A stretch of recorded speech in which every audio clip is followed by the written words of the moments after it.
วัสดีค่ะวันนี้จะมาสอนทำวิธีไอศครีมกะทินะคะขั้นตอนแรก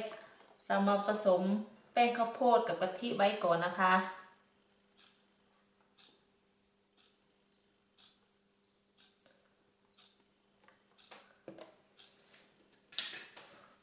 คนให้ละลายเข้ากันนะคะ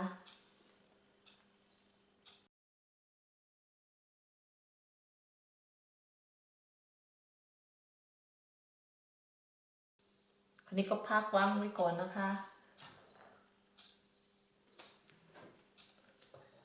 คราวนี้เราก็มาเทกะทิเลยนะคะ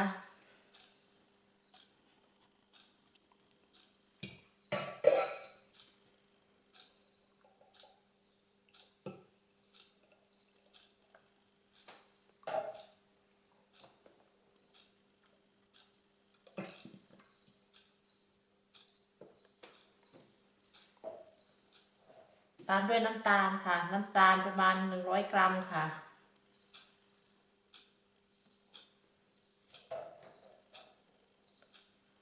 เกลือประมาณสัก1 หยิบนะคะ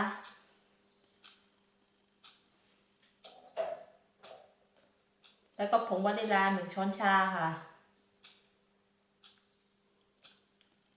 อันนี้เรามาคนให้เข้ากันก่อนนะคะ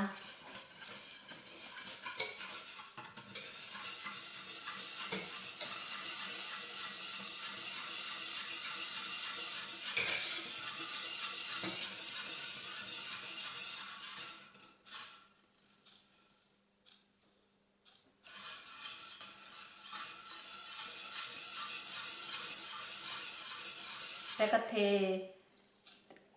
แป้งข้าวโพดที่ผสมเอาไว้นะคะเทไปเลยค่ะ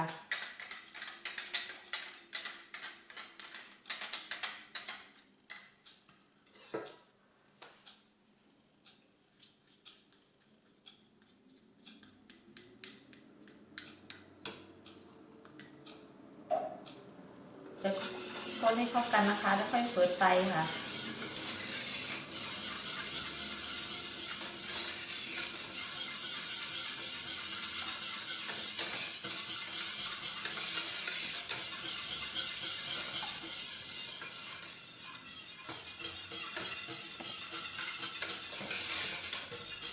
คนไปเรื่อยๆจนกว่าแป้งข้าวโพดจะละลายค่ะ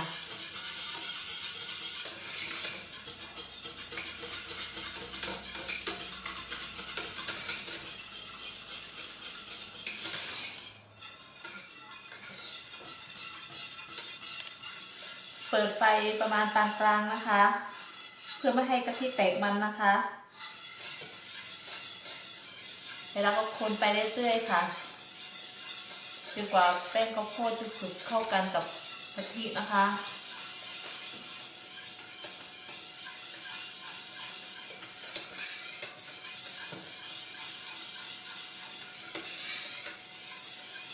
คนไปเรื่อยๆค่ะ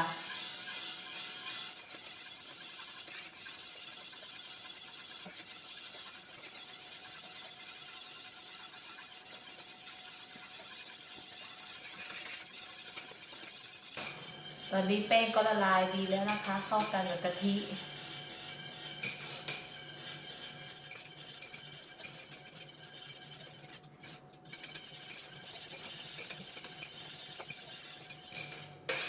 แค่นี้ก็เสร็จเรียบร้อยอันนี้พักให้มันเย็นก่อนแล้วค่อยเอาไปเทใส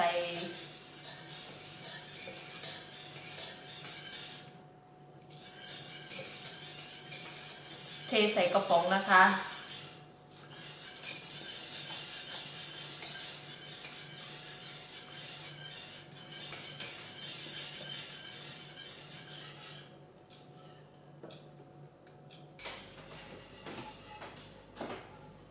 อันนี้ก็มาเทใส่กระป๋องเลยนะคะ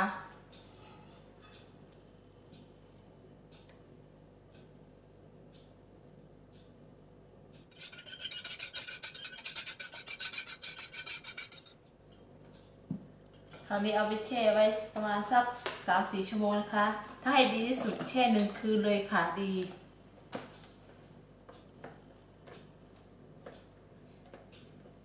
อย่าลืมกดไลค์กดกระดิ่งกดซับสไครบ์ให้ด้วยนะคะ และอย่าลืมให้กำลังใจนะคะเพื่อทำวิดีโอต่อไปด้วยนะคะ พบกันอาทิตย์หน้าค่ะ บ๊ายบาย